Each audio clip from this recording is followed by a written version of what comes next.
उन्नावच्या पिढीत बालिका 8 वर्षापासून लढते, तिच्या घरातले 13 जण मारून टाकलेत त्या भाजपच्या आमदारांना. स्त्रियांचं स्वातंत्र्य हे मान्य करत नाहीत, त्यांची अभिव्यक्ती मान्य करत नाहीत. बहुसंख्याकवाद धर्माच्या नावानं पेटवण्याचं काम करतात. इथे अत्याचार फक्त मुसलमानावर होतात असं नाही, इथे खरे अत्याचार हिंदूवर आहेत. विचाराशिवाय समाजाचं अस्तित्व राक्षसासारखं असतं. कधी असं तुम्हाला वाटलं होतं का किंवा 70,000 करोड रुपये का ये अजित पवार ने घोटाला किया है? 70,000 कोटीचा सिंचन घोटाळा, 25,000 कोटीचा शिखर बँकेचा घोटाळा, 95,000 कोटीचा घोटाळा करणारा माणूस त्याच्या हातामध्ये तिजोरीच्या चाव्या दिल्या.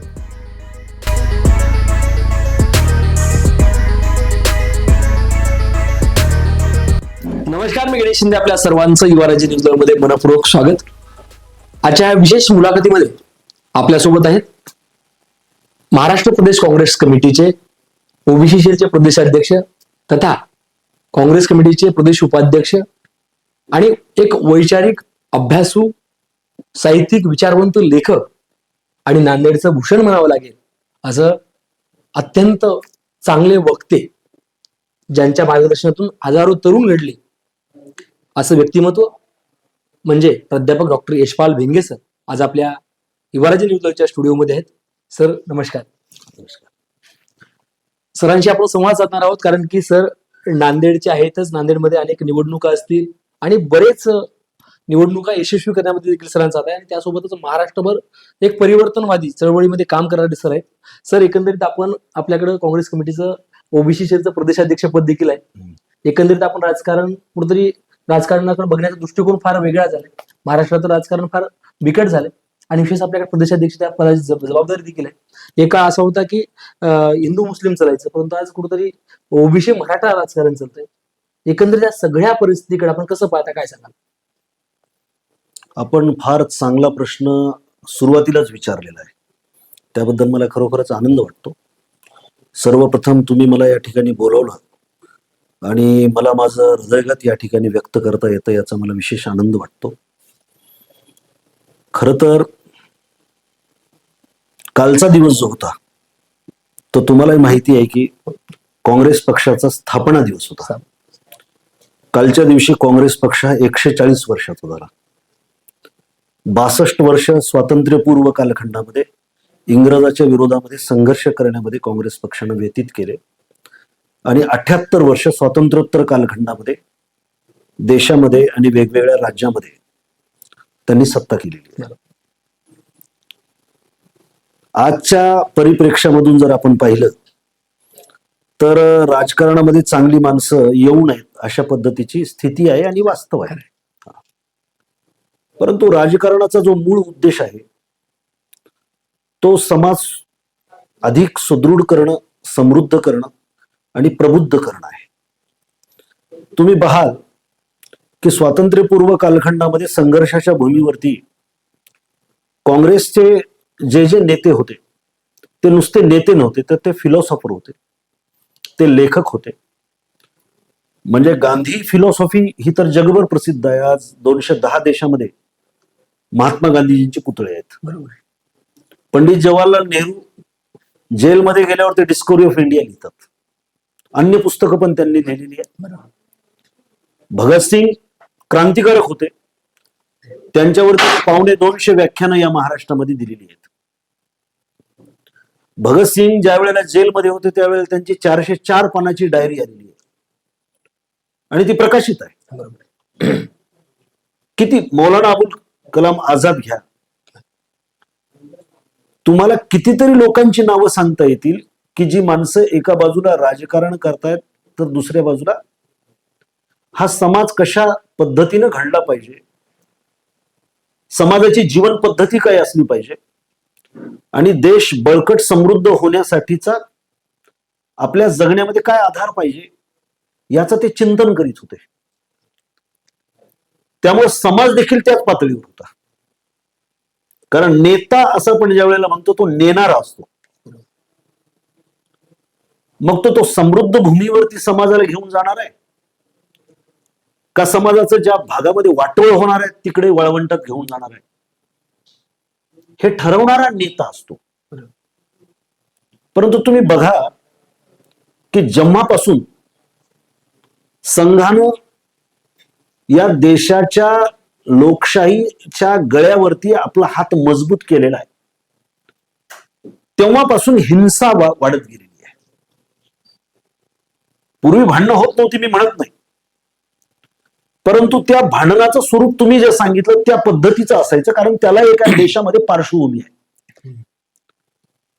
आणि काँग्रेसनं नेहमीच गंगा जमुना तहजीबची बात केलेली आहे.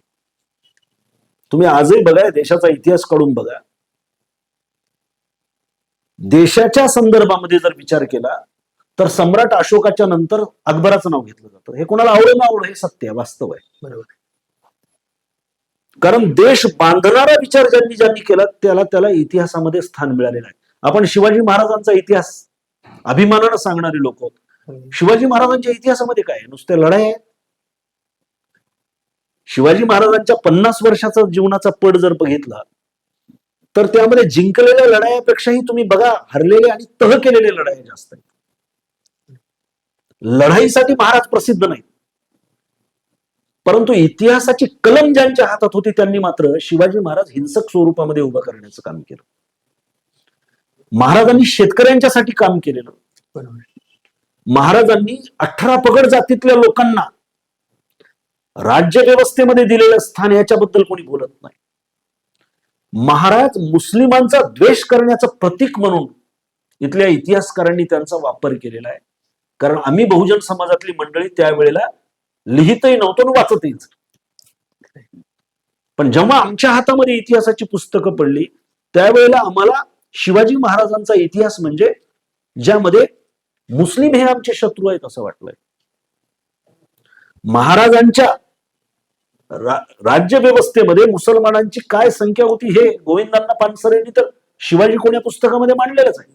परंतु दुसऱ्या बाजूला तुम्ही जर बघितलं तर औरंगजेब जो स्वराज्याचा कट्टर विरोधक होता, त्या औरंगजेबाच्या सदरी सुद्धा हिंदू होते.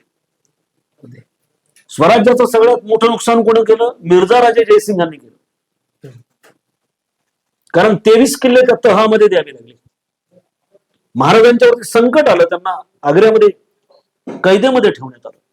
हा मिर्झा राजे जयसिंग कोण आहे? अशी मी असंख्य उदाहरणं अनेक माझ्या भाषणामध्ये दिलेली आहे, इथे पण देऊ शकतो, पण आपल्याला वेळ कमी आहे. म्हणजे सक्का मेहुणा फितूर झाला. रायगडाचा किल्ला ज्यांनी बांधला किंवा त्याचं पुनरुज्जीवन ज्यांनी केलं ते सुद्धा शिवाजी महाराजांच्या फितूर. नेतूजी पालकरांसारखा माणूस स्वराज्याला फितूर झाला. अफजल खानाचा पोट फाडणारा त्या काळातला अतिशय ताकदवान असा मावळा संभाजी काळोजी तोही स्वराज्यावर उलटला. म्हणजे राजकारण समजून घेत असताना ते धर्माच्या अंगाने तुम्ही समजून घेण्याचा जेव्हा प्रयत्न करता त्या वेळेला समाजाच्या मनामध्ये द्वेष होतो. इतिहासाच्या ज्या काही अभ्यासातून निर्माण होणाऱ्या ज्या आपल्या बुद्धिप्रामाण्यवादाला साथ घालतील अशा गोष्टी आपल्याला मिळत नाहीत, हे वास्तव आहे. म्हणजे एक शेवटचं उदाहरण तुम्हाला देतो, कारण याबद्दल फारसं कोणी बोलत नाही.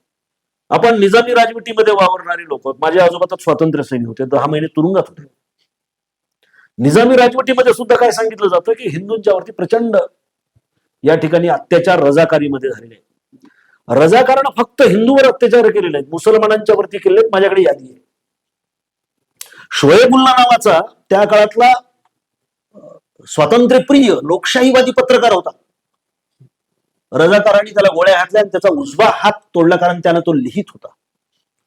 त्याचं प्रेत उचलणाऱ्याला सुद्धा दंड केला जाईल अशा पद्धतीचं फरमान काढलं. त्याचे वडील त्याची कबर त्या काळामध्ये हातामध्ये बंदूक घेऊन राखत होते. आणि ज्यावेळेला पत्रकारांनी त्याच्या आईला विचारलं की तुझा मुलगा गेलेला आहे आणि आता कसं होणार पुढे, तर ती त्यावेळेला म्हणाली होती की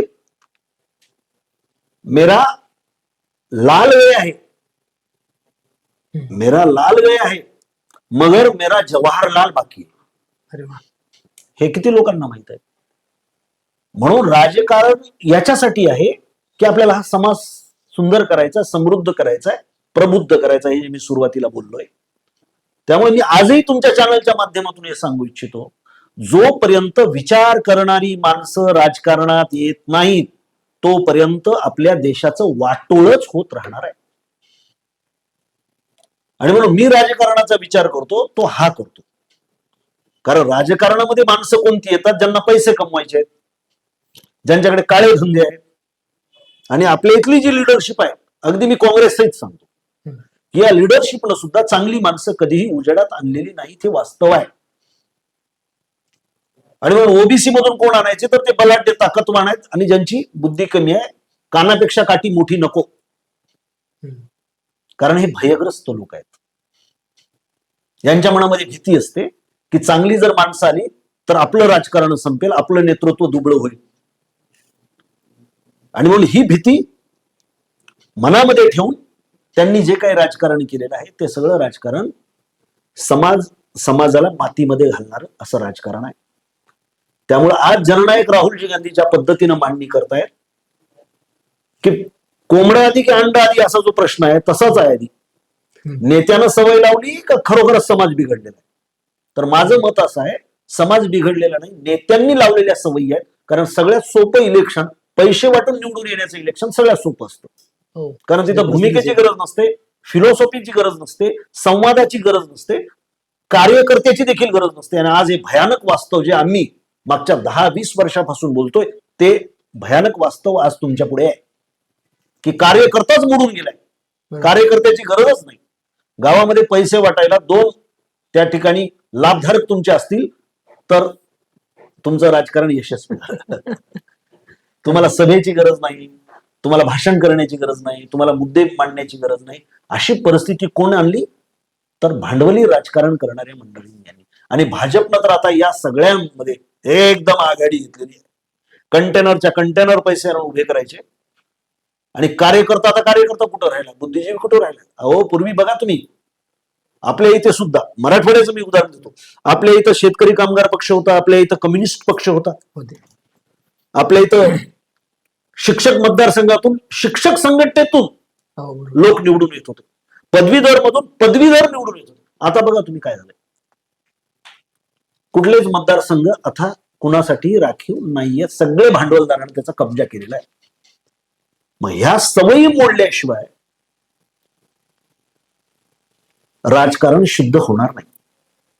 मी जर गरीब असेल तर गरीबाच्या बाजूनं विचार करणारा आणि जो खरोखरच गरीब आहे अशा माणसाच्या पाठीमागं आपल्याला बळ उभं करावं लागेल. ही भूमिका आता मतदारांनी घेण्याची वेळ आलेली आहे. नाहीतर तुम्हाला सांगतो, या भाजपवाल्यांनी तर अगदी कळस गाठलेला आहे. लोकशाही संकटात आहे, संविधानाला हे मानायला तयार नाहीत. आज देशभर तुम्ही बघताय की देश हा ज्वालामुखीच्या तोंडावर उभी आहे, अशा पद्धतीची परिस्थिती आहे. आणि म्हणून तुमच्या माध्यमातून मी युवकांना आवाहन करतो की आपल्याला चांगला समाज असल्याशिवाय आपल्या जगण्याला सुद्धा फार अर्थ राहत नाही. माझं घर आहे काचेचं आणि बाजूला सगळे दगड घेऊन उभे आहेत लोक, अशी परिस्थिती आहे आज. त्यामुळे तुम्ही सुटणार नाही त्याच्यातून. राजकारणाकडे तुच्छपणानं तुम्ही पाहत असाल तर तुमचे पाय दलदलीत आणखी खोल जाणार आहेत. आणि म्हणून राजकारणाचा प्रवाह शुद्ध करणं, याच्यासाठी आज देशामध्ये जननायक राहुलजी गांधी ज्या पद्धतीनं काम करतायत, आमचे प्रदेशाध्यक्ष ज्या पद्धतीनं काम करतायत, हर्षवर्धन दादा सपकाळ पुस्तकं वाचणारा, विचार करणारा आहे ना, अभ्यासू असा प्रदेशाध्यक्ष मिळाल्यामुळं माझ्यासारख्या 25 वर्षापासून कॉलेजमध्ये शिकवणाऱ्या प्राध्यापकाला राज्याच्या पातळीवर काम करता आलं, हे तितकंच वास्तव आहे. परखडपणानं बोललं पाहिजे, परखडपणानं लिहिलं पाहिजे, कारण सत्यासत्याशी मन केले ग्वाही, मानी येले नाही बहुमता, तुकाराम महाराजांनी हा शब्द आमच्या काळजावरती गिरवलेला आहे ना. सत्य बोलणं, परखडपणानं बोलणं ही महाराष्ट्राची परंपरा राहिलेली आहे. आता ती परंपराच धुमिल झालेली आहे, अशी परिस्थिती आहे. आणि म्हणून तुम्ही सुद्धा पत्रकार मंडळींनी प्रत्येक नेत्याला विचारलं पाहिजे की तुम्ही राजकारणामध्ये का आलात, तुमचं उद्दिष्ट काय आहे, आणि त्या उद्दिष्टाप्रत समर्पित भावनेनं तुम्ही आजपर्यंत काय काम केलेलं आहे हे विचारण्याची खरी गरज आहे, असं मला वाटतं. नक्कीच सर, खूप चांगलं उत्तर होतं. एकंदरीत पाहायला गेलं तर आज काँग्रेस जी आहे ही गांधी आणि नेहरूंच्या विचारावर चालते का फक्त सत्तेसाठी काँग्रेस काम करते, आणि एकंदरीत काय वाटते सगळ्या भूमिकेवर काँग्रेस? प्रत्येक पक्षामध्ये चढ उतार असतात, फेजेस असतात. काँग्रेसमध्ये ती फेज होती, मी नाकारत नाही. कारण आम्ही सुद्धा मधल्या काळामध्ये आळशी झालो होतो राजकीय दृष्ट्या. आणि मग प्रत्येक ठिकाणी एक मोठं झाड आम्ही, जसं आता इथे नांदेडमध्ये अशोकाचं झाड लावलं आणि त्याच्या सावलीखाली मग काँग्रेस वाढते. बरोबर. ते झाड गेलं, सावली गेली की त्याच्या कार्यकर्ते त्या सावलीच्या पाठीमागे एकतर पळणार, नाहीतर उन्हामध्ये तडफड करणार. बरोबर आहे की नाही? बरोबर, 100%. हे भांडवली जे नेतृत्व होतं, हे सरंजामदारी जे नेतृत्व होतं, ते कुणालाच परवडत नसतं, कोणत्याही समाजाला. तुम्ही मराठा समाजाचं उदाहरण घेता, तुम्ही चांगला प्रश्न विचारला. मराठा विरुद्ध ओबीसी याच्या भांडणामधलं ओबीसीच्या नेत्यांच्याकडून जी मांडणी होते त्याच्यामध्ये एक तुम्हाला प्रकर्षानं दिसलं असेल की मराठा समाजाला काय कमी आहे, इतकं नेतृत्व आहे. आज 185 आमदार विधिमंडळामध्ये मराठा समाज आहेत. मराठा समाजाकडे कारखाने आहेत, मराठा समाजाकडे दूध डेरे आहेत, मराठा समाजाकडे सगळ्या शैक्षणिक संस्था आहेत वगैरे. ही मांडणी फार सोपी मांडणी आहे. मूलतः तुम्ही लक्षात ठेवा, मराठा समाजाकडे असं म्हणण्यापेक्षाही विशिष्ट अशा घराण्यांच्याकडे हा सगळा साठा आहे. जर मराठा समाजाचं नेतृत्व इतकं चांगलं असतं तर आज सगळ्यात जास्त मराठा शेतकऱ्यांच्या आत्महत्या या महाराष्ट्रामध्ये दिसल्या नसत्या.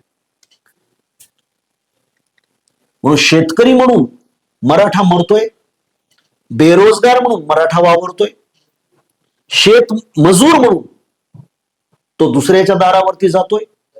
सगळ्यात जास्त विस्थापन मराठा शेतकऱ्यांची आहेत. गावाच्या गावं सोडावी लागतात पोट भरण्यासाठी. माझ्या आजोबाकडे 100 एकर जमीन होती, आज माझ्या वाट्याला 4.5 एकर जमीन होते. हीच अवस्था आहे. आम्ही शिकलोय, बाहेर पडलोत म्हणून, नोकरीला लागलोत म्हणून ठीक आहे. गावगाड्यामध्ये आज अल्पभूधारक शेतकऱ्याचं प्रमाण प्रचंड वाढलेलं आहे, जो एकाच वेळेला शेतकरी पण आहे आणि एकाच वेळेला शेतमजूर पण आहे. दुसऱ्याची शेत पण तो करतोय, है ना. आणि दुर्दैव आहे आमच्या समाजाचं, शेतकरी समाजाचं एकूण मी बोलतोय, की आता अशी सत्ता आहे की जी शेतकऱ्याच्या कधीच हिताची नव्हती. कारण आम्ही ज्योतिराव फुले वाचलेले आहेत आणि ज्योतिरावांनी आम्हाला सांगितलेलं आहे की बहुजन समाजाचे 2 शत्रू आहेत, एक शेडजी आहे आणि दुसरा भटजी आहे. सोप्या भाषेत शेडजी भटजी. आज शेडजी भटजीची सत्ता आहे. काँग्रेसमधले शेडजी लाजक होईना, कारण त्यांना विचारणारे दिल्लीचे लोक यांना गांधीच्या मार्गावरती, नेहरूजींच्या मार्गावरती ही काँग्रेस चालावी असं वाटतंय. सगळे यांची भाषा करणं हे परंपरेत असल्या कारणामुळं त्यांना लाजक होईना. मी तुम्हाला परत सांगतोय, इतकं परखड कोणीच बोलणार नाही. मी बोलतो, त्यांना शेतकऱ्याबद्दल बोलावं लागायचं, त्यांना अल्पसंख्याकाबद्दल बोलावं लागायचं, त्यांना बेरोजगारीबद्दल बोलावं लागायचं. आज घडीला बेरोजगाराबद्दल कोणी बोलत नाही. व बेरोजगार विचारायला गेलं तर दंडे पडतात. कधी तुम्ही विचार केला होता का? आता तुमचं तर वय कमी आहे, आता मी साधारणपणे 50शीत आहे समजा. बरोबर. आम्ही कधी असा विचार केला नव्हता की दिल्लीमध्ये आपल्या प्रश्नांच्यासाठी शेतकरी 2 वर्ष ठाण मांडून बसतील. 850 शेतकरी मेलेत साहेब त्या आंदोलनामध्ये. बरोबर. कल्पना केली होती अशा? पण कधी त्यांनी क्रमानं आपली ही जी सत्ता आहे, अमानुष सत्ता, ती लादलेली आहे. हे कुठून मतपेटीतून आलेले आहेत, टीव्हीतून उतरलेले आहेत. 56 इंचवाले सगळ्या पातळीवर आज भारत माग आहे. हे किती म्हणू द्या, परंतु ते दाखवणारा मीडिया कुठं आहे? आता मी बोलायची गरज नाही, गोदी मीडिया काय काय हे माझ्यापेक्षा जास्त आपल्या प्रेक्षकांना माहिती आहे. बरोबर. म्हणजे ज्याच्यावर मतं बनवली जातात. म्हणजे आम्हाला काय वाटायचं त्यावेळेला की शिक्षक जे सांगतात ते खरं आहे. माझ्या वडिलांच्या कालखंडामध्ये आई वडील बोलतात, गावातली बुजुर्ग माणसं बोलतात ते खरं वाटायचं. आज पोरांना टीव्हीवर कोण बोलतंय ते खरं आहे आणि आपल्या हातामधल्या मोबाईल मधून जे काही आपल्याला दिसतंय ते खरं वाटतंय. इतका बदल झालेला आहे. त्यांनी ते ओळखलं होतं म्हणून अंबानी साहेबाला त्यांनी हातात घेतलं. Mobile free, data free. आम्हाला वाटलं अरे वा फुकटात मिळेल, हा ना. पण त्या माध्यमातून त्यांनी त्यांच्या राजकारणाचं कथानक आमच्यापर्यंत पोहोचवलं. परसेप्शन्स आमच्या पुढे क्रिएट केले. गांधी नेहरूंचा द्वेष करणं, धर्माचं प्रेम तेही कसं कट्टरवादी बनवण्यासाठी. आणि याला प्रतिक्रिया म्हणून जो काही प्रोग्राम पुरोगामी मंडळींच्याकडे असायला पाहिजे होता, चळवळीतल्या मंडळीकडे असायला होता, तो आम्हाला देता आला नाहीये. वास्तव आहे. पैशाच्या जोरावरती फक्त मतदारच खरेदी केले गेले नाही, तर चॅनेलवाले खरेदी केले गेले है ना. चळवळीतले नेते खरेदी केले गेले. प्रत्येकाचा जो आवाज संघ आणि भाजपाच्या हिंसक राजकारणाच्या विरोधातला आहे, तो तर एकतर खरेदी केला गेला किंवा तो संपवला गेला. अनेक पत्रकार आज गायब आहेत, अनेक चळवळीचे नेते आज गायब आहेत. कुठे आहेत माहित नाही. आता उन्नावचा काल निकाल आला, म्हणजे आता आपल्याकडे बोललं होतं की नाही, न्याय व्यवस्थेच्या संदर्भामध्ये टीका टिप्पणी करू नये. कोण टीका टिप्पणी करू नये म्हणतंय? संविधानामध्ये सुद्धा सांगितलेलं आहे की न्याय व्यवस्थेच्या संदर्भामध्ये जनता बोलू शकते. उन्नावच्या पीडित बालिका 8 वर्षापासून लढते, तिच्या घरातले 13 जण मारून टाकलेत त्या भाजपच्या आमदारानं. सेंगर नावाचा जो आमदार आहे, तिच्यावरती किती हल्ले झालेत, सगळे हाडं तुटलेत तिचे, 250 टाके आहेत तिच्या अंगावरती. आणि न्याय व्यवस्थेमध्ये जज उभा टाकून न्याय देतोय, बसला सुद्धा नाही. तिची मुलाखत बघितली, माझ्या डोळ्यात पाणी आलं. मी संवेदनशील माणूस आहे. ती असं म्हणाली की जजच्या डोळ्यातलं पाणी संपलंय म्हणाली. जजच्या मुलीच्या संदर्भामध्ये अशा पद्धतीचं जर झालं असतं तर असाच निकाल त्यांनी दिला असता का म्हणाली. सब बिके हुए लोग है असं कोण म्हणते? ती मुलगी म्हणते, ती माझी बहीण आहे का? काय कशाला आपण शाळेमध्ये भारत माझा देश आणि सारे माझे भारतीय माझे बांधव, काय अर्थ याचा? आणि तो सेंगर जेव्हा जेलमधून जमानत मिळाल्यामुळे सुटला, साहेब त्याची मिरवणूक काढली. म्हणजे काय राजकारण, त्याला कोण अडवणार आहे? काय मोदीनं एक स्टेटमेंट द्यायला पाहिजे होतं, त्यांच्या प्रवक्त्याने एकच स्टेटमेंट द्यायला पाहिजे होतं. अशा बलात्कारी लोकांची यादीच्या यादी मी माझ्या फेसबुकवर पण टाकलेली आहे. अनेक ठिकाणी ती प्रकाशित झालेली आहे.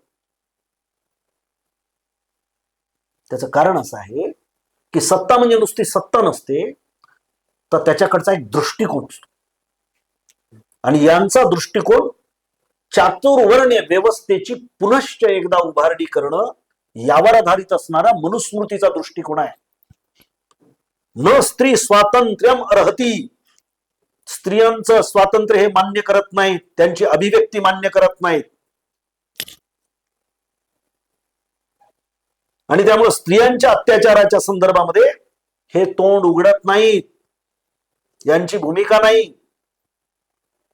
दलितावर अत्याचार होत आहेत, हे तोंड शिवून गप्प बसतात. अत्याचाराच्या घटना घडल्या की उन्मादी हिंसक धार्मिक नारे देतात. बहुसंख्याक हिंदू कशा पद्धतीचं जीवन जगू इच्छितो यावर अल्पसंख्याकांच्या प्रतिक्रिया असतात. आता आपल्या गावामध्ये बघा ना, की आपल्या गावामध्ये समजा मराठा समाजाची संख्या जास्त आहे, कुठे धनगर समाजाची आहे, कुठे माळी समाजाची आहे. अल्पसंख्याक जरा भेदरलेला असतो, कारण त्याची घरं 1-2 असतात गावामध्ये. ओबीसी अल्पसंख्याक, त्याची 1-2 घरं, परिटाचं एक घर, इतर मायक्रो ओबीसीच. या बलाढ्यांनी बहुसंख्याक वादामधून जर त्यांच्यावर अत्याचार करण्याचा प्रयत्न केला तर ते संघटित होतात, त्याला ते प्रतिक्रिया देतात. हे ठरवणे कोण ठरवावं? बहुसंख्याकांना ठरवावं की आपल्या गावची प्रकृती कशी असली पाहिजे, गावची संस्कृती कशी असली पाहिजे. हे अल्पसंख्याक ठरवतील का? नाही, बहुसंख्याक ठरवणार आहे ना. बरोबर, कारण त्यांच्या हातात राजकारण आहे, त्यांच्या हातात आर्थिक व्यवस्था आहे.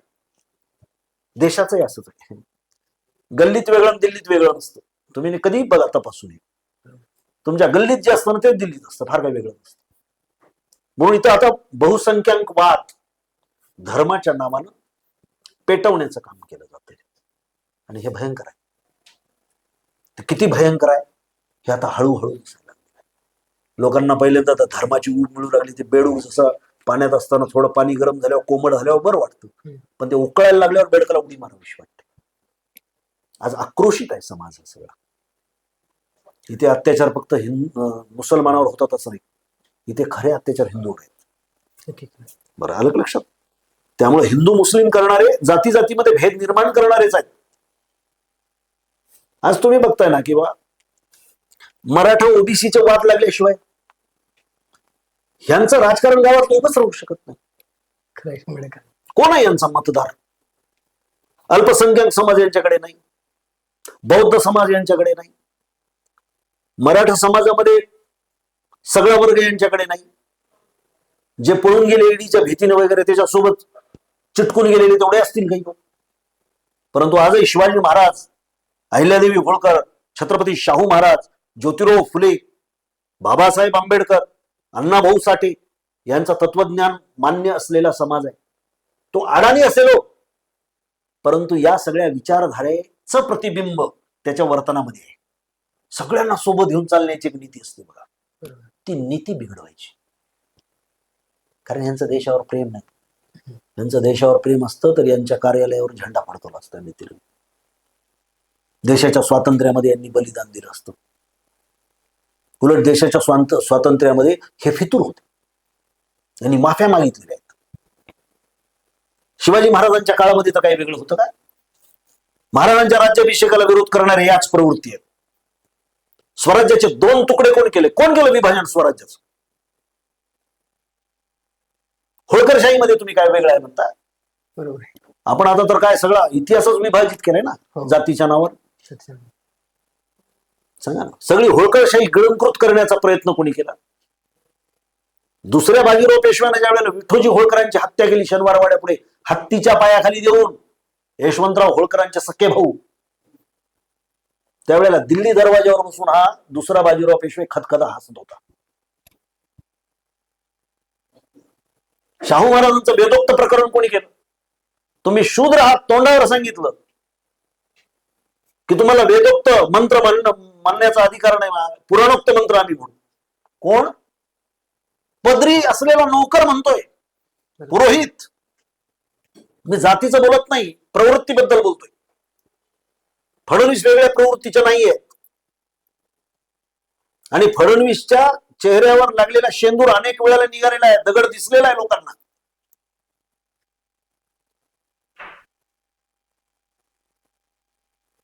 शाहू महाराजांच्या नंतर आपण ज्योतिराव फुल्यांकडे येऊ. ज्योतिराव फुल्यांच्या अंगावरती मारेकरी कोणी धाडले होते?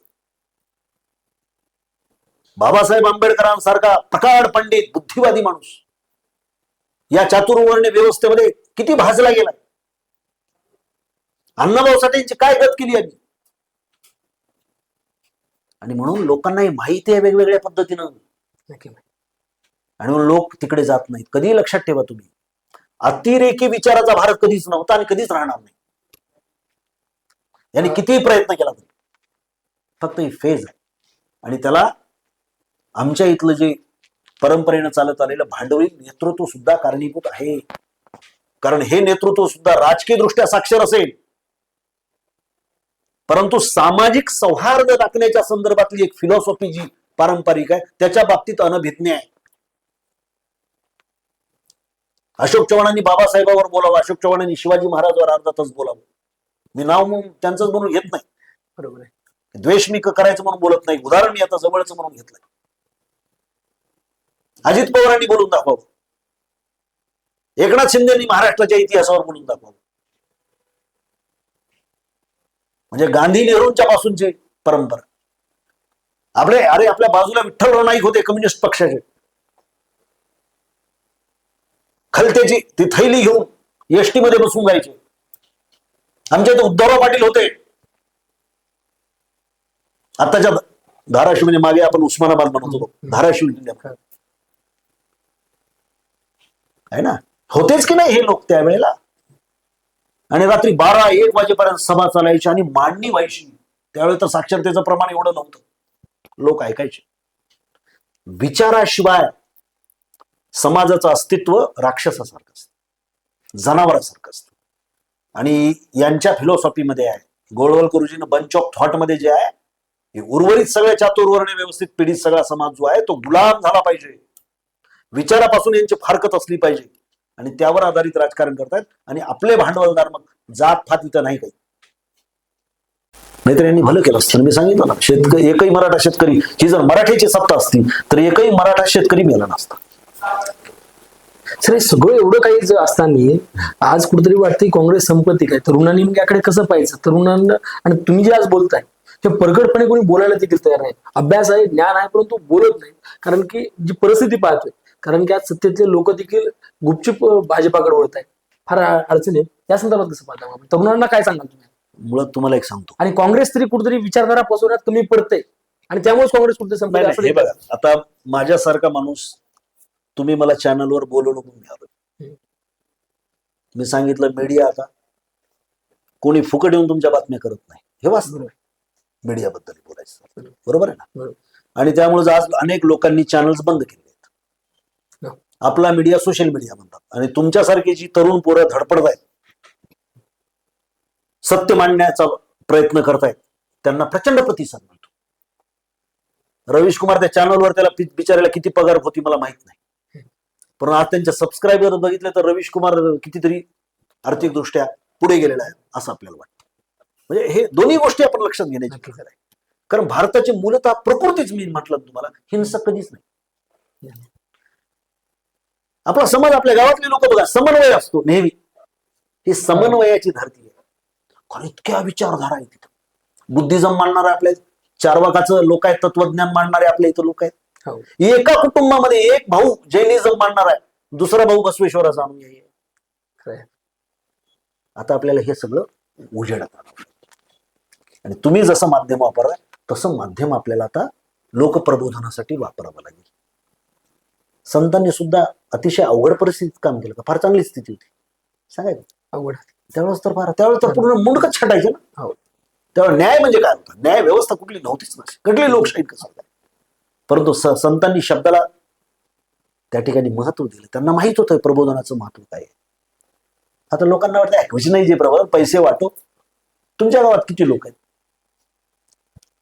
की धोत्राचा गोसा हे गुंडाळून आपल्या देवात बंडलं घेऊन वाटू शकतात? असे 10च्या वर निघत नाहीत कुठल्या गावात. मी सांगतो, एक दोन ते राहिले 10च्या वर माणसं निघत नाहीत. परंतु ती 10 माणसं सगळा गाव म्हणून आम्ही हे करायचं.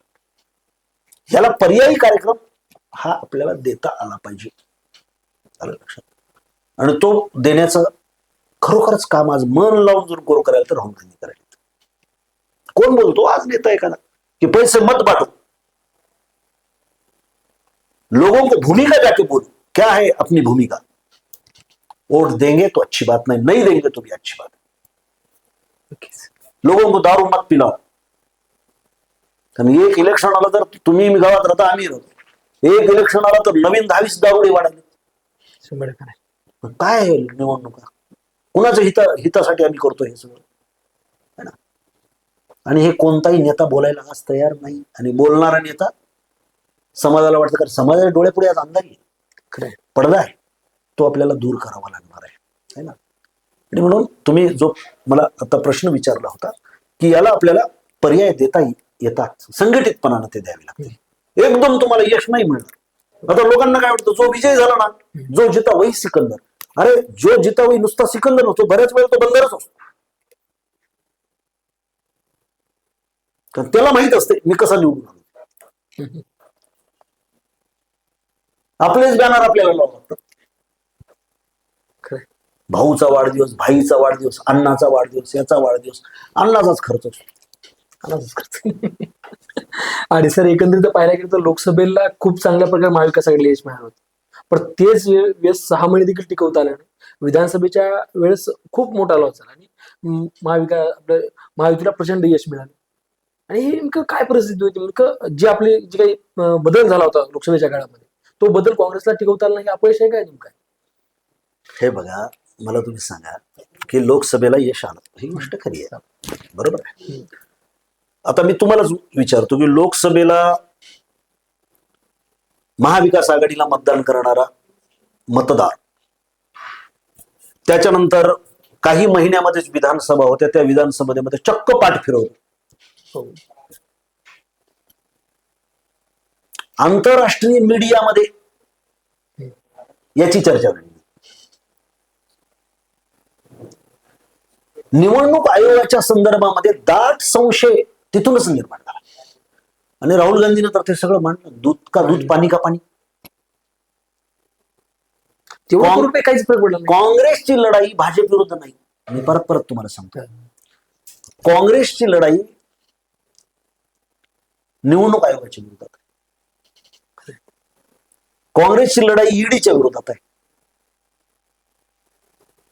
काँग्रेसची लढाई इन्कम टॅक्सच्या विरोधात आहे. कधी असं तुम्हाला वाटलं होतं का किंवा 70,000 करोड रुपए का ये अजित पवार ने घोटाला किया है, अजित पवार जेल मध्ये असतील, चक्की पिसिंग 14च्या अगोदर, 14च्या वेळेस. फडणवीस हो. अजित पवारला मांडीवर बसून आता टाळू मागाले. 70,000 कोटीचा सिंचन घोटाळा, 25,000 कोटीचा शिखर बँकेचा घोटाळा, 95,000 कोटीचा घोटाळा करणारा माणूस, त्याच्या हातामध्ये तिजोरीच्या चाव्या दिलेल्या. बरोबर आहे का? म्हणजे नीतिमत्ता राजकारणात उपयोगाची नसते, हे परसेप्शन मतदारामध्ये नेण्याचं काम यांनी केलं. किती टीव्ही वाल्यांनी बातमी लावून धरली.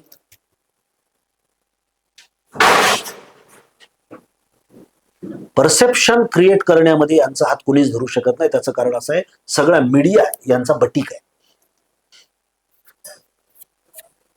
सगळे विद्यापीठ यांच्या ताब्यात आहेत. मी 25 वर्षापासून शिकवतो, 15 वर्षापासून तर मला पोरं माहित आहेत आमचे. नेट, सेट, एमफिल, पीएचडी होऊन बेरोजगार आहे. खरे. कोणती लढाई लढावी त्यानं? भाकरीची लढाई लढावी का लोकशाहीची लढाई लढावी? त्यांना माहित आहे, सगळ्यांची पोट भरली तरी विचार करतील.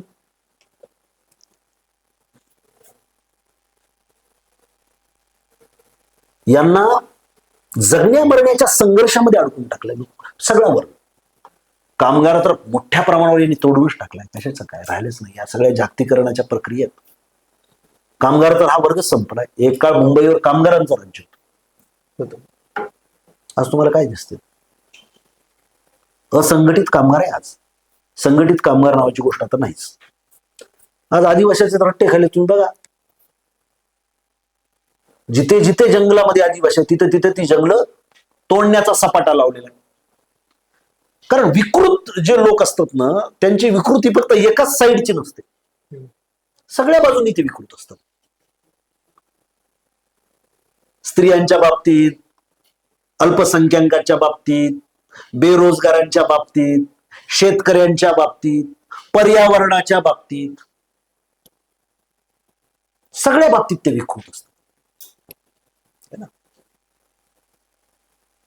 अशा वेळेला हे आपल्या देशावरचं संकट आहे असं मानून आपले लोक जरा कामदमान असते एकदम. परंतु आपल्या रक्तामध्ये लढणं आहे, तुम्ही लक्षात ठेवा. जेव्हा जेव्हा भारतीय समाजाला दाबण्याचा प्रयत्न होतो तेव्हा तेव्हा तो उसळतो. किंवा मी फक्त भारतीयच म्हणत नाही, जगामध्ये माणसाचा संघर्ष हा नेहमी पारतंत्र्याच्या आणि गुलामगिरीच्या विरोधात आहे. माणूस हा नेहमी स्वतंत्रता प्रिय प्राणी आहे. फक्त याची नाटकं चालू आहेत. आता तुमचा जो महत्वाचा प्रश्न होता की बाबा तुम्ही लोकसभेला नाही, तुम्हाला जे कळलंय ते त्यांना पण कळलं, आपल्या बाजूने जनता नाही. बरोबर, मग करायचं काय? त्यांनी अनेक प्रयत्न करून पाहिले. त्यांना माहिती आहे आपली लढाई कुणाबरोबर आहे, गांधी बरोबर आहे. गोडसेच्या काळातही गांधी बरोबरच होती, आजच्या काळातही गांधी विचाराच्या बाबतीत ते गोडसेच्या विचाराचेच आहेत लोक आहेत. मग त्यांनी काँग्रेसचा बेस वोटर कापण्याचा प्रयत्न केला. अल्पसंख्याक समाजामध्ये आघाडी निर्माण करणं. आम्हाला तुम्ही मत देत नसाल तर त्यांना द्या, मत विभाजन करायचं. मत विभाजन करणं. आणि ही पॉलिसी आणली म्हणजे तुम्ही जर आपला राजकीय इतिहास जर वाचला तर अनेक पत्रकारांनी लिहिलेले, प्रमोद महाजनांनी हे पहिल्यांदा की यांचा बेस वोटर जर आपल्याला तोडायचा असेल तर तो विभाजित करायचा. आम्हाला मतदान तुम्ही देणार नाही ना मुसलमानांनो, तर या माहिती आणि मग आज तुम्ही नांदेडमध्ये तेच दिसतंय आपल्याला. नांदेडमध्ये दिसते. मग त्याला एक जोड. मग त्यांनी काय केलं हे बघितलं प्रयत्न करून, याच्यामधून होणार का लोक ओव्हरफ्लो झाले. लोकांनी निर्धार केला की नाही नाही यांना घालवायचंच आपल्याला. त्यांनी सरळ सरळ वोट चोरी. राहुल गांधी म्हणतो माझ्यावर तुम्ही केस करा, निवडणूक आयोगाने येऊन बोलायला पाहिजे ना समोर. फडणवीसच्या बुडाला काय आग लागते, भाजपला त्याचा एवढा राग काय येतो. त्याचं कारण बाकी कोणाला माहित, पोलिसाला माहित असेल की नाही, ज्याच्या इथं चोरी झाली त्याला माहित असेल ना, पण एका माणसाला तर चोरी कोण केली माहित असतं, ते म्हणजे आता चोराला माहित. त्यामुळे मार्कडवाडीला तुम्ही बघितलं काय झालं. हे उदाहरण तुम्ही हे विस्मृतीत जाऊ देऊ नका. माझं मत एवढंच आहे. का भिले हे? त्या मार्कडवाडीमध्ये मी गेलो होतो, तिथला सगळा अहवाल गेला तो मी राहुलजी गांधी यांना तो अहवाल दिलाय, प्रदेशाला तो अहवाल दिलाय. तिथल्या लोकांचं म्हणणं नाही ना आमचा तर आमदार जिंकलाय ना, पण आमच्या गावातून आमच्या आमदाराला एवढे मतं कमी कसं काय पडतात, त्याला एवढे कसे मतं पडतात. मग याचा न्याय निवाडा कसा लावायचा सांगा ना. आजही तुम्हाला सांगतो, नगर परिषद नांदेडची आता नगर परिषद इलेक्शन झाले, जिथं काँग्रेस आणि भाजप समोरासमोर लढते तिथं काँग्रेस संपलीच. जिथं काँग्रेसच्या पुढे महायुतीतले इतर पक्ष आहेत तिथं काँग्रेस जिंकली. कन्नड या हिमायतनगर या 2 ठिकाणी बघा तुम्ही. म्हणजे ही जी सिस्टीम त्यांनी लावलेली आहे ती राहुल गांधींनी ओळखलेली आहे ना. म्हणजे काँग्रेस आणि भाजप असले तिथं हा मग आता हे फक्त भाजपनच केलेलं नाही घोटाळ्याचे म्हणतात तुम्ही, तुमचा जे आरोप होते 100%. म्हणजे राष्ट्रवादीशी निगडल नाही ते. मी तेच तर सांगतो तुम्हाला. काय हे ना राष्ट्रवादी प्रिय आहे काय? आता मी कशाला सांगायला पाहिजे. एकनाथ शिंदे सोबत असताना त्यांना त्या गोष्टी लाभ नाही म्हणून. हा डायनासोर आहे. ते प्लॅनिंग कोणाचे असेल सर? हे सगळे जवळच्या प्लॅनिंगच्या ह्याच्यात काय प्रशासनात ही सगळे यांचे जंतू बसलेले आहेत, ज्याच्या डोक्यामध्ये चातुर्वर्ण्य व्यवस्था आहे, मनुस्मृती बसलेली आहे, तेच लोक सगळे प्रशासनामध्ये बसलेले त्यांनी बसवलेले आहेत. ते शासन तुमचं असेल प्रशासन आमचं आहे म्हणायचे ते पूर्वीपासून. आणि अजेंडा बरहुकूम काम करणं. तुम्ही सांगायचं बघा, रिटायर झालेला माणूस असला तरी ते बॅग झोळी अडकून फिरतो. 100% विचारधारा कमी करणार. आम्ही फक्त जयंतीला एकत्र तो जय म्हणलं की आमचा संपला विषय. काम कोण करते ना आम्ही आमच्या एकमेकाचं मत नाही. आम्हाला हिंदू मुसलमानापर्यंत येतात ते आमचं भावकीतच त्यांना बोंबलायला. खरंय आहे का आम्हाला शत्रूची गरज आहे कोणत्या? हे बोललं पाहिजे गावामध्ये जाऊन की मुसलमान जर शत्रू दाखवत असेल सांगा बाबा काय काय केलं त्यांना, किती नोकऱ्या पळवल्यात, आमच्या शेत किती पळवलेत, काय प्लॉटिंगवर आमच्या कब्जे केलेत. पहिलं गावामध्ये ओळखू येत नव्हतो हिंदूचा शेतकरी मुसलमाना शेतकरी. तुम्ही तुमच्या वडिलांना विचारून बघा, आता भेदरलेत ते पण आता ओळखू यायला लागलेले आहेत.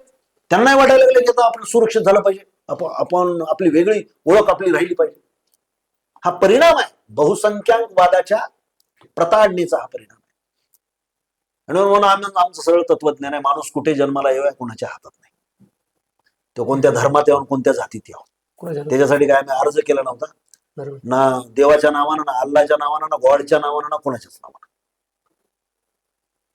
ते सगळं यादृच्छिक संबंध आहे आपला जन्म आणि आपण. आमचे दाभोळकर म्हणायचे की सगळ्यात मोठी अंधश्रद्धा धर्माने जात असते. पूर्वी धर्माचा उच्चार सार्वजनिक ठिकाणी करायला लोक हे करायचे. आता तर धर्माच्या नावाने घोषणा देतो, पंतप्रधान देतो, मुख्यमंत्री देतो. आणि संविधानामध्ये धर्मनिरपेक्षता हा पाया आहे आपला, कारण यांना संविधानाची विटंबना करायची आहे. ते तर सगळं मोडूनच काढायचं आहे त्यांना. संविधानाची पूजा ते करतील. जसं आपल्याच नांदेडमध्ये नरहर कुरुंदकर नावाचे माझ्याच कॉलेजला होते, ज्यांच्यावरती मी PhD केली. कुरुंदकर गुरुजीचं एक विधान फार सुंदर आहे. ते म्हणतात सर्वसामान्य माणसाला धर्म का प्रिय असतो, कारण त्यानं तो वाचलेला नसतो. धर्म वाचला की त्याचा तथागत होतो, धर्म वाचला की त्याचा महावीर होतो, धर्म वाचला की त्याचा बसवेश्वर होतो, तुकाराम होतो, स्वामी दयानंद सरस्वती होतो, स्वामी विवेकानंद होतो, स्वामी रामतीर्थ होतो आणि स्वामी रामानंद तीर्थ होतो. त्यामुळे पूजा करणं हा सोपस्कार सगळ्यात सोपं आम्ही करतो ना. आम्ही संविधानाची पूजा करतो. व्यवहार मात्र संविधानाची विटंबना करणार आहे. आणि हे सगळं आपल्या डोळ्यासमोर घडतंय. लोकांचा यांना प्रतिसाद नाही. मी आजही सांगतो खात्रीनं. म्हणून राहुल गांधीची उत्तर निवडणूक आयोगानं द्यावी पुढे येऊ, भाजपनं नाही. आम्ही चॅलेंज करतो. राहुल गांधींनी जे लॉजिक तुमच्या पुढे ठेवले, राहुल गांधींनी जे तुमच्या पुढे वाद उभे केलेले आहेत निवडणुकीच्या संदर्भामध्ये, मतदानाच्या संदर्भामध्ये, याद्यांच्या संदर्भामध्ये, मत चोरीच्या संदर्भामध्ये, त्याबद्दलचं डिबेट करा ना. लोकशाही प्रणित समाजामध्ये, समाजाच्या मनामध्ये शंका असेल, साहेब शंका कुठल्याही संस्थेच्या संदर्भामध्ये, दोन संस्थांच्या संदर्भातल्या शंका ह्या समाज जीवनाला धोक्यात आणणाऱ्या असतात. एक न्याय संस्थेच्या संदर्भातली सर्वसामान्य माणसाच्या मनातली शंका घातक असते, आणि दुसरी शंका निवडणूक आयोगाच्या संदर्भामधली शंका, ज्याच्यामुळं लोकशाहीलाच धोका असतो.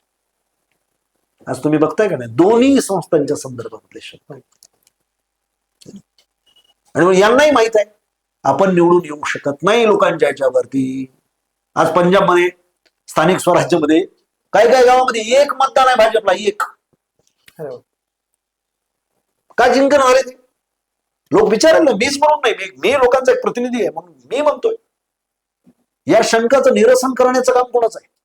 निवडणूक आयोगाचं आहे. निवडणूक आयोगाला आदेशित करण्याचं काम कोणाचं आहे? सरकारचं आहे. करते का ते? सरकार तरी करते का? निवडणूक आयोग तर करते का? आणि म्हणून या निवडणुका, आता तुम्ही म्हणाल की मग निवडणुका नाही तर तुम्ही लढवतात कशाला?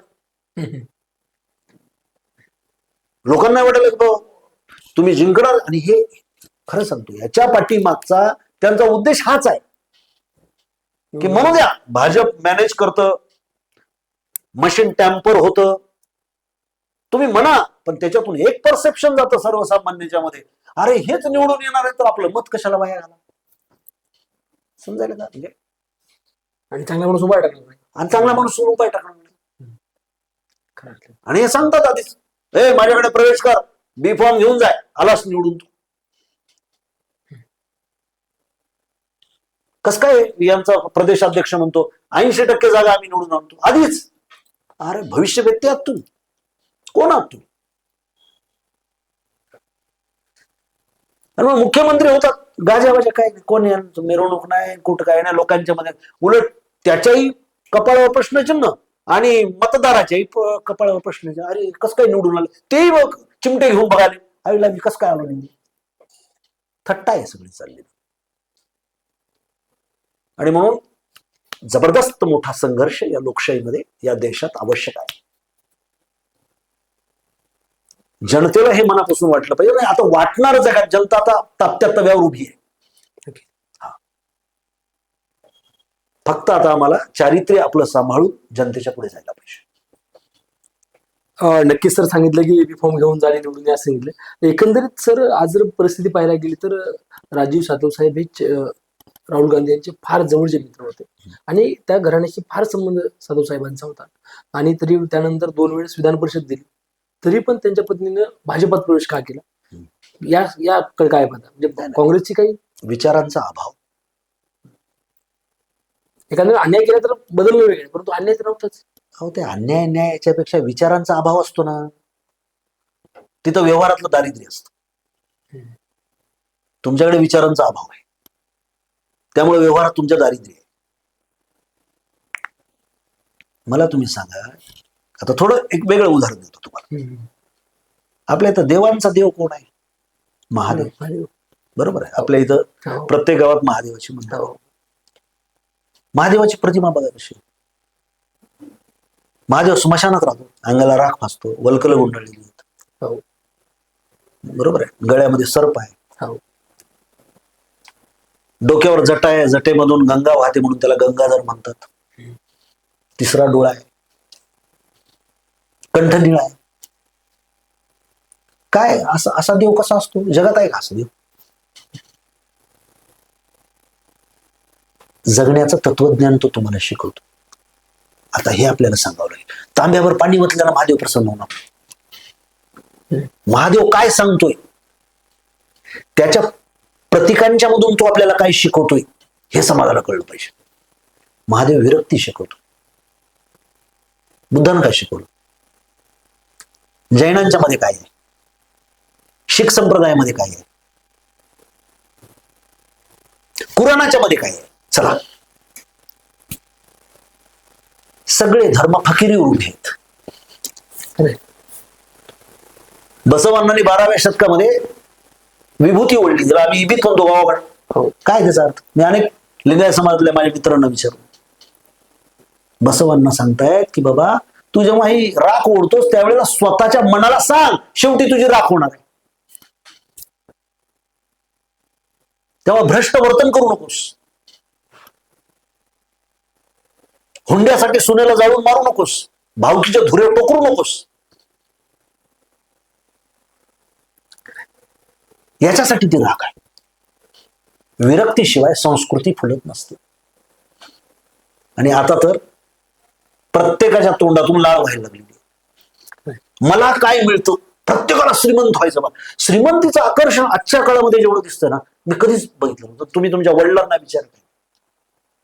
एवढे लोक नीती तत्वाचा विचार करायचे. कुठं गटोडा जर सापडलं तर हुडकायचे 2-4 किलोमीटर जाऊन कुणाचं पडलेलं आहे म्हणून. आज तर चांगल्या कुटुंबातली पोरं हो, पेट्रोल पंप लुटायलेत, हातामध्ये हत्यार घेऊन माणसं लुटायला लागलेली. प्रत्येकाला म्हणजे ते आमच्या माळेगावच्या जत्रेमध्ये हौशे गौशे 900 म्हणतात. तसं आहे समाजात झाले. 900 लई कमी राहिले, 900 आलेले. हौशे बी कमी आहेत, पण गौशे जास्त. काय गौस ते, कुठून गौ असते? हा जो हापापलेपणा आहे ना, तो सगळीकडेच आहे. आणि त्याला सातोबाई बळी पडले असं माझं मत आहे. नक्कीच. फार काही आता त्यांच्यावर बोलू नये.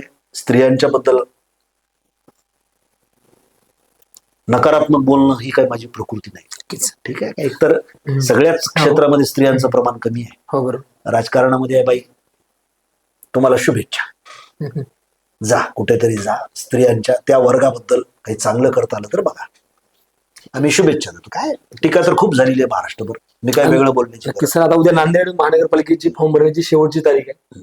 एकंदरीत तुम्ही सांगितलं की आयात उमेदवार बरेच आले. दणदाणके असं देखील चर्चा होती की मुलाखत घेताना तू किती खर्चू शकतो, हा प्रश्न डायरेक्ट उघडवड लोक सांगतात. तुझी क्षमता आहे का? एकंदरीत आपणही मुलाखत घेतल्या काँग्रेस पक्षाकडून, आपले असेच प्रश्न होते, काही वेगळे काही होते? नाही, हे बघा, निवडणुकीची प्रक्रिया करण्यासाठी तुमचं जर काम नसेल तर तुम्हाला पैसे लागतात. बरोबर आहे. बरोबर आहे. म्हणजे आज तुम्ही परळीला तो पोरगा बघितला, गवंड्याच्या हाताखाली काम करणारा, त्याला लोकांना तुम्हाला अनेक उदाहरण देता येतील. बरोबर. तो कम्युनिस्ट आमदार आहे, त्याला घर नव्हतं, लोकांनी आमदार केलं. आपल्या इथं सुद्धा 150 रुपयात आमदार होणं हे होतं आपल्या इकडे, असं नव्हतं अशातला भाग नाही, आपल्या सगळीकडेच होतं. बरोबर आहे का? आज घडीला लोकांचं कसं झालंय, नेत्यावरच विश्वास नाही. आपणच सांगतो बघा, अहो आमचा पलीकडचा, आमचा त्या गावचा सोयरा काहीच नव्हतं, पानपट्टीचे बिल देत नव्हता. एकदा झडपीला आला, सभापती झाला, 15 एकर वावर पाण्याखालचं घेतलं. कारण संधी मिळत नाही म्हणून लोक चारित्र्यवान झाला, अशी परिस्थिती झाली. आणि त्यामुळे काम असणाऱ्या कार्यकर्त्याला पहिल्यांदा तिकीट देणं ही काँग्रेसची जबाबदारी आहे. काम करतोय पण तिथे ग्राउंडवर नाही, मग त्याच्यासाठी विचारलं जातं की बा तू किमान तिथे करू शकतोस का? पण फक्त आमचा क्रायटेरिया काय ह्या नाहीच आहे. आणि दुसरी गोष्ट अशी आहे, की कार्यकर्त्याला पण असं वाटायला लागलं ना, तुम्ही काय बुवा आशीर्वाद द्या मी म्हणून कुठं मतं मिळतात. तिकडं तर कंटेनरच्या कंटेनर उभे टाकले शिवाजीनगरला. आणि तुम्ही जे म्हणता आता काँग्रेसमधले लोक गेले त्यांनाही माहित होती कुठे निवडूनच येणार नाही. 5-5 वेळेला येऊन सुद्धा गटार तसेच आहेत, वास तसाच उठलेला आहे. चला माझ्यासोबत तुम्ही देगलूर नाक्याला. लोकांच्या प्रतिक्रिया आहे का? म्हणजे दुर्दैव आहे समाजाचं पण, की इथल्या ज्या मोठ्या नेत्यानं वेगवेगळ्या समाजातले जे नेते निवडले ते सुद्धा कसे आहेत? चारित्र्यहीन, मटका चालविणारा नेता, दारू गाळणारा नेता. मग म्हणलं नाही, उधर से उसका भतीजा है ना, वो बहुत बड़ा गुंडा है, अभी छूट गया, इधर से भी गुंडाच देना पडता. लोकांच्या हिताचं तर कोणीच बोलणार नाही. आता आम्ही काँग्रेसमध्ये पडले तर हरकत नाही उमेदवार, परंतु तो चारित्र्यवान असला पाहिजे. जेवढे आम्हाला मिळाले त्यांना संधी देण्याचा आमचा एक प्रयत्न यावेळेला दिसतोय. ती एक प्रक्रिया असते. मी माझी भूमिका आमच्या मंडळींच्या पुढे मांडलेली आहे आणि त्याला चांगल्या पद्धतीने त्यांनी पण प्रतिसाद दिलेला आहे. त्यामुळे पैसाच तोडतो असं नाही, पैशाला काम तोडतं. आणि राहुल गांधीने तर सांगितलेलं, शून्यावर काँग्रेस येऊ देत हरकत नाही. निष्ठा सोडायची नाही, निष्ठा नाही, नुसतं लोकांचं आपण देणं लागतो. समाजाला वाईट दिशेनं फरफटत नेणं हे आपलं काम नाही. केलं असेल काही लोकांनी, मी तेही सांगतो, आपण ते नाही करायचं. म्हणून गरीबातल्या गरीब पण झुंजार कार्यकर्त्याला तिकीट मिळतील काँग्रेसमध्ये. शेतकऱ्याच्या पोराला तिकीट मिळतील, हमालाच्या पोराला तिकीट मिळतील. आणि आपल्याला कधीतरी, आणि जनता विचार करील ना. बघा आता पहिलं कसं, ज्याला बाबा त्याचे पैसे घेतले द्याव त्यालाच म्हणायचे. आता सगळ्याचे पैसे घेते, ज्याला पाहिजे त्याला देते, ज्यांना जास्त दिल त्याला देते. आता पुढच्या काळात सगळ्याचे पैसे घेईल आणि ज्यानं काम केलं त्याला देईल. हे फेजेस आहेत. भांडवली फेज ज्या दीर्घकाळ टिकत नसते, जगाचा इतिहास करून बघा तुम्ही. हे भांडवली फेज आहे राजकारणामधली, त्यामुळे हे टिकणार नाही जास्त काळ. नक्कीच सर, आपण नांदेडमध्ये एक नामांकित कॉलेजला प्राध्यापक देखील नांदेडमध्ये फिरत असता. एकंदरीत नांदेडचा खूप चांगल्या पद्धतीचा अभ्यास, नांदेडचा विकास झाला का? अजिबात नाही. मी तुम्हाला उदाहरण देतो. मी ज्या वेळेला लोकसभा लढवली होती त्यावेळेला कुणालाही 1 रुपया दिला नव्हता. प्रचार सुद्धा चवड भाकरीची, चटणी आणि दही हे घेऊन प्रचार करायचा. फक्त भूमिका मांडली, लोकांनी त्याला प्रतिसाद दिला. तुम्हाला ते माहित आहे काय झालं. मी स्वतः अनुभव जो घेतलेला आहे. तुम्ही एकदा नांदेड, तुम्ही पत्रकार म्हणून सुद्धा फिरा, माझं मत आहे. आम्ही फिरलो. खरं तर पत्रकारितेमध्ये की नाही, संचाराला फार महत्व आहे. त्याशिवाय समाज कळत नाही. आपल्याला घरात बसून, स्टुडिओत बसून समाज कळत नसतो.